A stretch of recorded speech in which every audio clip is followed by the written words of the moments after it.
કે જે મોમેરું આપણે લઈને ગયા એટલે વળતરની બેન બેન નથી આવતી, એક ભાઈ હોય તો એક વેટી હાલે, ચાર ભાઈ હોય તો ચાર વેટી હાલે, તાકાત હોય તો ચાર વેટીની જગ્યાએ આપણે 2100 રૂપિયા એને હાલવાના ભાઈ નહીં. હવે સમજ્યા એટલે વેટી ના હાલવાની, 2100 રૂપિયા વળતા હાલવાના. એટલે બીજું બેન ને ઘરે દાગીનો બીજો કઈ હાલવાનો રહેતો નથી. બીજો ઉગમમાં તો બંધ પણ દંડ કરવામાં આવે છે. આપણે નાના મોટું હોય કે પૈયાનું કામ થઈ ગયું ને વસ્તાની બેન બની ગઈ અને પાછળ તો પાછા મારા કાકા પાનું છે, મારા તો છોડી નથી મેળવીનો 21 લાખ રૂપિયા દંડ. અને બધું પાલન કરજો. કોઈ નડતરા વાળું છે જ નહીં. જે નીકળ્યું છે અને જે આપણે ખોટું થતું હતું, ખોટા ખર્ચા થતા હતા એનું પાલન કરવા સારું કઈ કર્યું છે. આ સમાજમાં કોઈને બધાને હરખા રાખવા સારું કરી અને આ બંધન કર્યું છે. કર્યું એને અમે તો ધન્યવાદ આરા છે. અને હવે તમે બધા પાળશો, મને 100% વિશ્વાસ છે કે મારા ગામમાં તો પાલન થાય.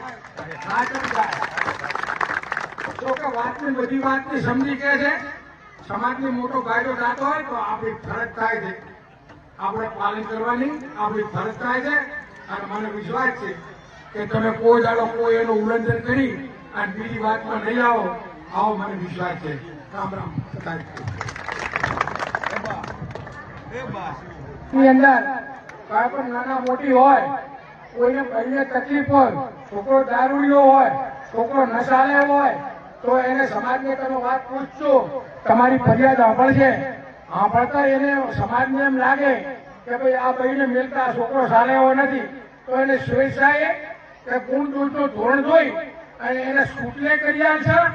અને છોકરાના કેસમાં તો છોકરા આવડે છે પણ છોકરા દારૂડિયા શું કેમ થાય છે? ખાવાની જરૂર જ નથી ને. તાર તમે હાજર કરો તાર મન વાંચો હોય છે બધું. અને પાછા કઈક મારા દારૂ પણ જો હાજા વાંકો કરશે તો સમાજ નહીં માને. અને હાજા વાંકો ને કરીને ગુણ દૂધ ધોણ દૂધ છોકરા નહીં ચાલે હોય ને તો અમે છૂટી કરી જાય છે. તાર હું રિક્વેસ્ટ કરીશ બધા કરી બરોબર. એટલે એમાં કોઈ ચિંતા કરવા જેવું નથી. સાચી વાત તમારી બધાની સાંભળવાની, સાચી વાત તમારી કાંઈ બધાની સાંભળવાની અને સાચી વાત ઉપર જ આપણે હેડવાનું છે બધાની. તકલીફ પણ ભોગવશો તમે કાંઈ ભલે.